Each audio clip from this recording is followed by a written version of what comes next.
Assalamualaikum warahmatullahi wabarakatuh. Bismillahirrahmanirrahim. Alhamdulillahi rabbil alamin. Wabihi nasta'inu ala umuri dunya waddin. Wassalatu wassalamu ala ashrafil anbiya'i wal mursalin.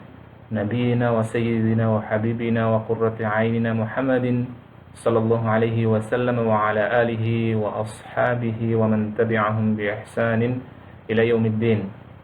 Amma ba'du. Senang sekali pada kesempatan siang yang berbahagia, yang insya Allah penuh berkah ini, kita bisa kembali melanjutkan kajian kitab kita, kitab Al-Muntaqa min Dhammil Hawa, karya Asy-Syaikh Al-Imam Abil Faraj Ibn Al-Jauzi rahimahullahu ta'ala, yang diringkas atau yang diikhtisar oleh Khalid Abu Saleh hafizahullahu ta'ala. Pada kesempatan yang lalu telah dibahas bahwasanya pecandu syahwat itu pada hakikatnya tidak menikmati syahwat mereka, namun demikian mereka tidak bisa lepas dari syahwatnya itu karena itu sudah menjadi kebiasaan atau gaya hidup mereka. Ibarat hewan yang terjebak dalam suatu perangkap, ia tidak bisa mendapatkan, tidak bisa menikmati umpan yang ia sasar, tidak pula ia bisa melepaskan diri dari perangkap yang disediakan untuknya.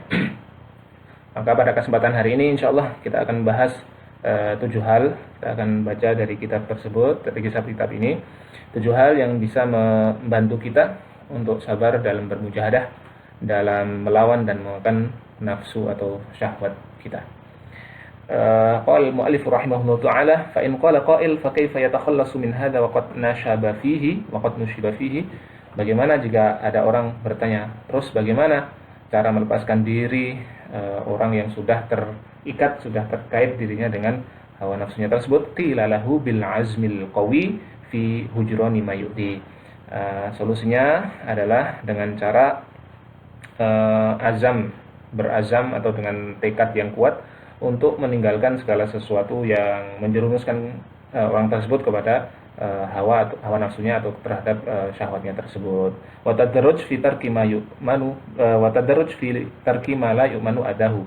Dan secara bertahap meninggalkan hal-hal yang diperkirakan atau dikhawatirkan akan menjadi celah bagi syahwat untuk menguasai dirinya. Wa hadza yaftaqiru ila sabrin wa mujahadatin yuhawwinuhuma sab'atu asya'. Dan tentu saja hal ini butuh yang namanya kesabaran, butuh mujahadah atau kesungguhan dari orang tersebut, dan berikut ada 7 hal yang bisa membantu kita untuk sabar dalam bermujahadah, dalam mengekang, dalam melawan hawa nafsu kita. Ahaduha atafakkur fi anna al-insan lam yukhlaq lil hawa wa inama huyi'a lin nazar fi al-awaqib wal amal lil ajil. Ya, yang pertama adalah dengan cara bertafakur bahwasanya manusia itu tidak diciptakan untuk memperturutkan hawa nafsunya, akan tetapi untuk melihat akibat, untuk beramal untuk masa depan atau masa datang, yaitu akhirat gitu kan ya, untuk supaya dia mempunyai pandangan hidup yang lebih jauh ke depan. Wa yadullu ala hadha anna al-bahimah tusibu min ladzatil mat'ami wal mashrabi wal mankahi ma la yanaluhu al-insan. Dalilnya apa Ustaz? Dalilnya adalah bahwasanya binatang itu mendapatkan kenikmatan dari makanan, kenikmatan dari yang mereka minum, kenikmatan yang berupa perkawinan, ma la yanaluhu al-insan, tidak sebagaimana manusia. Jadi jatah hewan terhadap makanan, terhadap minuman, terhadap yang namanya perkawinan itu lebih besar daripada jatah manusia. Ma'aishin hayyin khalin an fikrin wa hammin. Nah, mereka hewan atau binatang tersebut itu hidupnya tanpa berpikir, tanpa ada gundah gulana. Jadi udah makan sesuka mereka, minum sesuka mereka, kawin sesuka mereka dengan siapa saja, dengan apa saja gitu kan ya, dengan ya ngikutin tabiat mereka saja dan tanpa mikir. Walihada tusaku ila man hariha wa hiya munhakimatun ala syahwatiha. Oleh karena itulah hewan atau binatang itu mudah sekali untuk digiring ke manhariha, ke tempat penyembelihan mereka, wa hiya munhakimatun ala syahwatiha. Dengan cara apa? Dengan cara diiming-imingi atau digunakanlah syahwat hewan tersebut gitu kan ya. Apa yang disyahwati hewan tersebut itu digunakan untuk menggiring hewan tersebut kepada manhariha, pada tempat penyembelihan mereka. Difuqdanil ilmi bil awaqib. Kenapa? Karena hewan atau binatang itu tidak mempunyai ilmu tentang akibat dari perbuatan yang mereka lakukan. Wal adami la yanalu ma tanaluhu liquwatil fikri asyagil wal hamil waghil wa dha'fil alatil musta'malah. Adapun manusia, anak Adam itu tidak seperti itu. Mereka tidak bisa mendapatkan apa yang didapatkan oleh hewan, gitu kan ya. Hewan bisa mendapatkan makanan apa saja yang mereka inginkan. Begitu juga dengan minuman, begitu juga dengan dalam hal perkawinan ya. Jadi manusia tidak bisa nikah atau kawin dengan ibunya sendiri, tidak bisa nikah dengan anaknya sendiri kan gitu.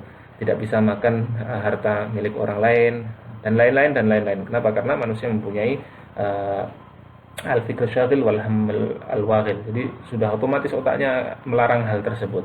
Falau kana nailul mushtaha fadilatan lama bukhisa hadzul adami syarif minhu wa zida hadzul bahaim. Kalau mendapatkan segala sesuatu yang disyahwati itu adalah merupakan suatu keutamaan, maka nggak mungkin manusia itu mendapatkan jatah yang lebih lebih sedikit daripada hewan dalam hal mendapatkan yang disyahwati tersebut. Pasti manusia akan dikaruniai oleh Allah Subhanahu wa taala jatah yang lebih daripada hewan. Akan tapi kan tidak.